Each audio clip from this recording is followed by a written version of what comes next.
Habari, so jana mimi na mai wangu tukaamua kwenda kufanya shopping ya groceries. So sehemu ya kwanza kutembelea ilikuwa ni sehemu ya spaghetti. So tukaanza kutafuta tembelea tunazipendelea mimi na mai wangu. Tukatembelea sehemu nyingine ambazo zinatufaa kwa mahitaji yetu ambayo tulikuwa tunataka kununua. By the way jamani, jana kulikuwa kumefura hapo Mlimani City. A lot of people, yani kulikuwa kuna watu wengi kiasi kwamba yani ilikuwa nisemeje.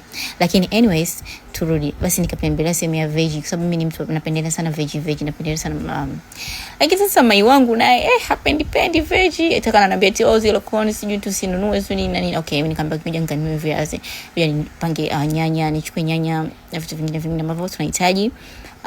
Kwa hapo nikajaribu kutafuta nyanya ambazo nitazitumia kwa mahitaji yangu ambayo nahitaji. Then nikatoka hapo nikaenda kwenye sehemu ya vitunguu, nikanapaki vitunguu. Mimi mai wangu akapembea ananisubiria tu. Then nikakumbuka kuna yogurt. I love yogurt, I love mtindi pia.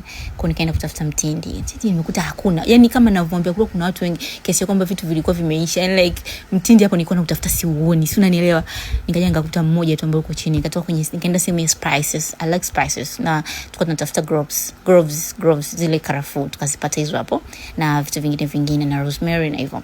Kwa tukapakia hivyo vitu ambavyo tunataka, then tukaenda kulipia mimi na mai wangu. Tukalipia vitu ambavyo tunavihitaji mimi na mai wangu. Afu mai wangu jamani nilimwambia niike voice over, lakini anyways ngoja tuendelee tu. Then hivyo ndio vitu ambavyo tulikuwa tumenunua kwa usiku wa jana. Tukalipia mimi na mai wangu, then hiyo ndio receipt yetu.